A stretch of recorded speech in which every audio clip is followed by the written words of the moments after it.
2025 മാങ്ങ സീസൺ തുടങ്ങിയിട്ട് ഞാൻ കഴിക്കുന്ന ആദ്യത്തെ മാങ്ങയാണിത്. മാങ്ങ എനിക്ക് എന്നും ഒരു ഫേവറേറ്റ് ഐറ്റം ആണേ. ഫ്രൂട്ട്സ് വാങ്ങാൻ കയറിയപ്പോ ഒരു വലിയ പപ്പായയും 2 ചെറിയ മാങ്ങയും വാങ്ങി പോന്നു. പപ്പായക്ക് എന്നെക്കാളും വലിപ്പമുണ്ടെന്ന് എനിക്ക് തോന്നി. അത് വെറും ഒരു തോന്നലായിരുന്നോ ആവോ. പപ്പായ ഇപ്പൊ കഴിക്കാൻ തോന്നിയില്ല, എന്നാ പിന്നെ അതെടുത്ത് മാറ്റി വെച്ചു. കവറിൽ ഒളിച്ചിടുന്ന പഴുത്ത 2 മാങ്ങ ഞാൻ അങ്ങ് തപ്പിയെടുത്തു. ഒരു വർഷം ഇത്ര പെട്ടെന്ന് പോയോന്ന് ആലോചിച്ച് ഞാനൊന്ന് ഞെട്ടി. മാങ്ങാ സീസൺ വന്നു, ഇനിയിപ്പോ സ്കൂളൊക്കെ അടയ്ക്കാനായല്ലോ.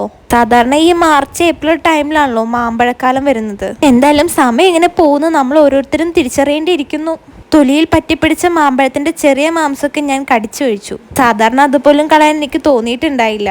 അതാണ് സംഭവം. മാങ്ങയുടെ തൊലിയൊക്കെ കളഞ്ഞ് വൃത്തിയാക്കി എടുത്തു. പിന്നെ അത് കത്തി വെച്ച് കട്ട് ചെയ്യാണ്ട് കടിച്ചു കഴിക്കാൻ തുടങ്ങി. മാമ്പഴം കടിച്ചു കഴിക്കണം, ആ ഒരു ഫീലില്ലേ, അത് അടിപൊളിയാണ് കേട്ടോ. വിറ്റാമിൻ A, E, C, പിന്നെ പൊട്ടാഷ്യം, മാഗ്നീഷ്യം മാമ്പഴത്തിൽ ഇതൊക്കെ ഉണ്ടെന്നാണ് വിദഗ്ധരുടെ കണ്ടുപിടുത്തം. സോ മാമ്പഴം കഴിക്കുമ്പോൾ അങ്ങനെ ഒരു ബെനിഫിറ്റ് കൂടെ നമുക്കുണ്ടേ. നമ്മുടെ സ്കിന്നിന്റെ കൂടുതൽ ഗ്ലോ ഒക്കെ കിട്ടും മാമ്പഴത്തിൽ നിന്ന്. അപ്പം ഞാനിത് കഴിക്കട്ടെ. ബൈ.